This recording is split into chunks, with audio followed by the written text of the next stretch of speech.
This channel does not promote any violent, harmful, or illegal activities. All content provided by this channel is meant for an educational purpose only. নমস্কার, টিভি9 বাংলায় আপনাদের প্রত্যেককে স্বাগত। ঘড়িতে দুপুর 3টে মানের সময় আমাদের রিপোর্টারদের সাথে কথা বলার এবং অন দ্য স্পট টিভি9 এর বাংলার সমস্ত খবরের দর্শকদেরকে আমরা লাইভ আপডেট দেবো। এই মুহূর্তে তনিষ্ঠার সঙ্গে রয়েছে আমি লিমা। আর এই মুহূর্তে লিমা, যে গুরুত্বপূর্ণ খবরে নজর রাখতেই হবে তা হচ্ছে মুখ্যমন্ত্রী মমতা বন্দ্যোপাধ্যায় তিনি কটাক্ষ করেছেন।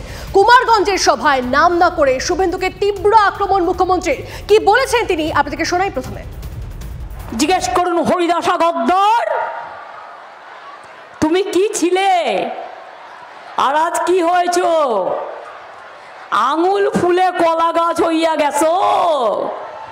নিজের কত কি, কেন বিজেপিতে গেলে?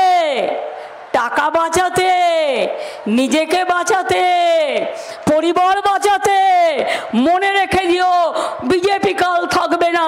তোমাদের মতো গদ্দারদের আমরা কোনোদিন জায়গা দেব না, কোনোদিন জায়গা দেব না, কোনোদিন জায়গা দেব না।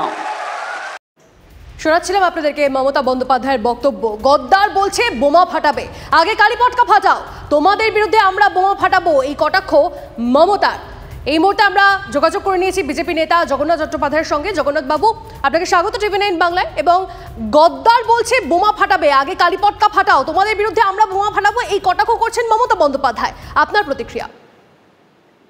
না, উনি তো অনেকদিন ধরেই এই গদ্দার শব্দটি ব্যবহার করছেন এবং বোমা ফাটানোর কথা বলছেন, কিন্তু বোমা ফাটছে না কেন আমরা এটাও ঠিক বুঝতে পারছি না।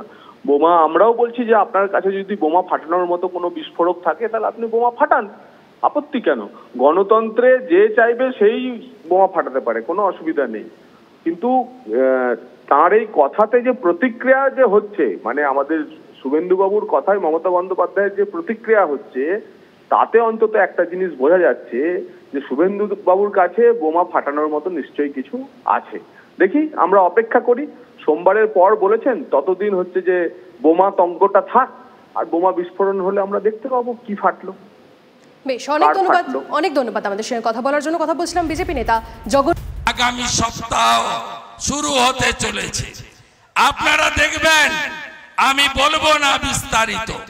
আগামী সপ্তাহের শুরুতে এমন একটা বোম পড়বে, তৃণমূল বেসামাল হয়ে যাবে, নিশ্চিন্ত থাকুন। তৃণমূল কুল কিরানা পাবে না, সেই ব্যবস্থার দিকে যাচ্ছে, অপেক্ষা করতে থাকুন। এই চোর তৃণমূলকে তাড়াতে হবে। পরে অবশ্য রাজনৈতিক বোমা ফাটানোর কথাই খোলসা করেন বিরোধী দলনেতা শুভেন্দু অধিকারী। শিক্ষা দুর্নীতি মামলায় আগামী সপ্তাহে রায় ঘোষণা হতে চলেছে। রায় সেটা কি বোম ফাটতে পারে? না না, আমি কোর্ট নিয়ে কিছু বলবো না, আমি তো রাজনৈতিক বিস্ফোরণ বলছি। কাকুর গলা কাকুর মিলে গেছে, ওটা তো ভাইপো বিপদে পড়বে। আর দ্বিতীয়ত আমি সেদিনও বলেছি, আমি তো রাজনৈতিক বিস্ফোরণের কথা বলেছি, অন্য কথা তো বলিনি, বুঝে নেন সব। এদিকে বাম কংগ্রেস জোট ফলপ্রসূ হবে, এবার লোকসভা ভোটে ভালো ফল হবে। যৌথ সাংবাদিক বৈঠকে দাবি বিমান বসু এবং অধীর চৌধুরী। আমরা এটা আশা করছি যে এবারের ফল কংগ্রেস বামের যে জোট মানে আসন সমঝোতা করে যে নির্বাচনটা করছি, এটা খুব প্রোডাক্টিভ হতে চলেছে, খুব ফলপ্রসূ হওয়ার আমরা প্রচণ্ড পরিমাণে আশা রাখছি। ফলপ্রসূ হবে আমাদের এই আসন সমঝোতা এবং তার পরিণামে নির্বাচনের ফলাফল। বামেরা যেরকম কংগ্রেসে ভোট ট্রান্সফার করে, কংগ্রেসও তাদের ভোট বামেদের জন্য ট্রান্সফার করবে। ঠিক এরকম অধীরবাবু এক চেয়ারে, পাশের চেয়ারে আমি, অতীতে বসিনি, কাজে অতীতে যে অবস্থা ছিল সেটাই হবে, এটা ধরে নেওয়া ঠিক না।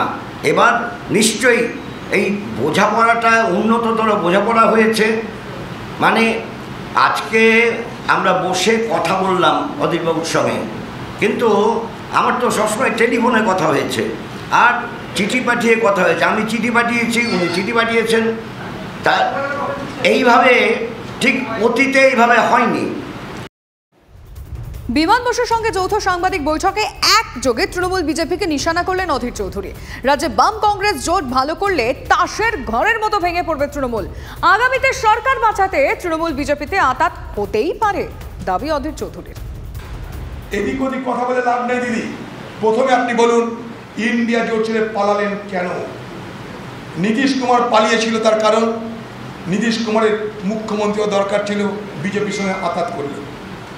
আগামী দিনে এমন ঘটনা ঘটলে সংবাদ জগৎ অবাক হবেন না।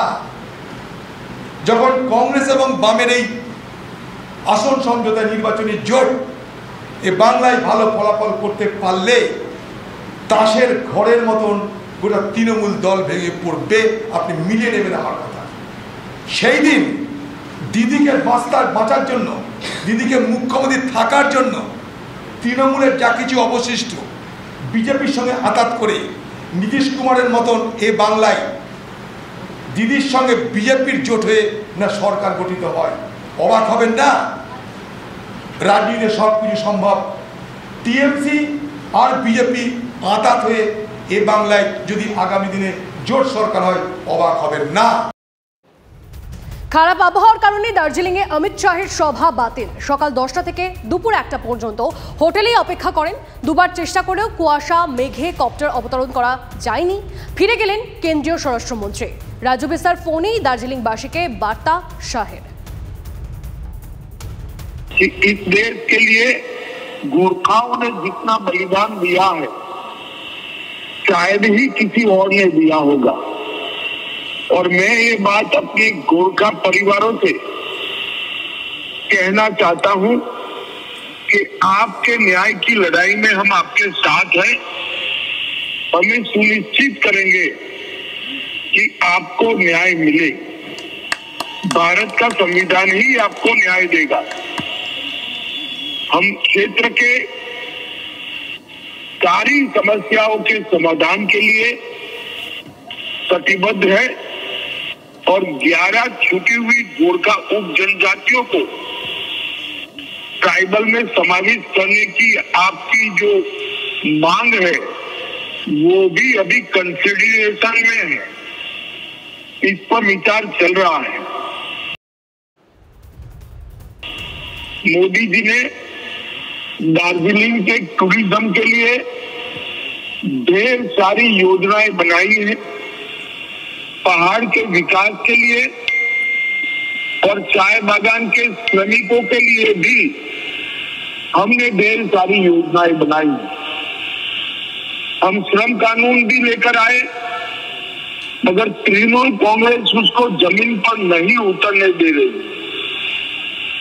भाई और बहनों, मैं आपको आश्वस्त करता हूं कि कम्युनिस्ट और तृणमूल दोनों ने इस पहाड़ को रक्त रंजीत किया था।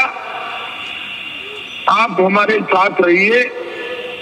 हमारे गोरखा युवा राजू बीच को जिताइए। पहाड़ पर शांति लाने का काम केवल और केवल भारतीय जनता पार्टी कर सकती है। हमारे लिए सुबह 10 बजे से लेकर के 1 बजे तक जो है 3 घंटे वो होटल में और बागडोगरा एयरपोर्ट में प्रतीक्षा करते रहे।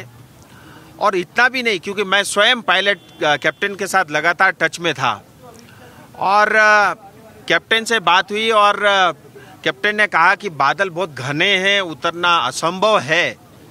बट फिर भी गृह मंत्री जी ने कहा कोई चांस है, ले सकते हैं। और फिर जो है पायलट ने चांस लिया और वहाँ से टेक ऑफ किया बागडोगरा से और दार्जिलिंग के पास आकर के 2 बार जो है राउंड लिया। उसमें भी ट्राई किया किसी तरह एक बार लैंड हो जाए, क्योंकि लैंडिंग का इशू था, टेक ऑफ में ज़्यादा इशू नहीं आता। और इस तरफ से जहाँ से बागडोगरा करीब 17 मिनट का ही रास्ता है, जहाँ से आता है जो रूट है, उसमें घने बादल रहे और हर 5 मिनट में चेंज हो रहा था लगातार मौसम। सो फाइनली रिस्क नहीं ले सकते, क्योंकि गृह मंत्री जी का सवाल है। লোকসভা নির্বাচনের আগে দ্বিতীয় দফায় পাহাড়ে প্রচারে অমিত শাহ, কিন্তু খারাপ আবহাওয়ার কারণে পাহাড়ে নামতেই পারল না অমিত শাহ চপার। শিলিগুড়ি থেকে ওড়ার পর বেশ কয়েকবার এই লেবং এলাকায় নামার চেষ্টা করে অমিত শাহের চপার, কিন্তু ঘন মেঘের কারণে চপারকে নামানো যায়নি। বাধ্য হয়ে কাটিয়ারের উদ্দেশ্যে ফিরে গেলেন তিনি। তবে মোবাইলের মাধ্যমে দার্জিলিংয়ের এই উপস্থিত জনতাকে বার্তা দিলেন অমিত শাহ। তিনি বললেন, পাহাড়ের মানুষের ন্যায় বিচার ভারতীয় সংবিধানের মধ্যে থেকেই হবে। একই সঙ্গে বললেন, পাহাড়ের 11 জনজাতির শিডিউল ট্রাইব মর্যাদা প্রদানের যে মূল দাবি রয়েছে, সেই দাবিও কেন্দ্র সরকারের বিবেচনাধীন। অমিতের বার্তা, এই এলাকায় শান্তি স্থাপন করেছে বিজেপি, আগামী দিনে বিজেপি এই এলাকার সমস্যার যাবতীয় সমাধান করবে। ক্যামেরায় দীপায়নের সঙ্গে প্রসেনজিৎ, TV9 বাংলা, দার্জিলিং।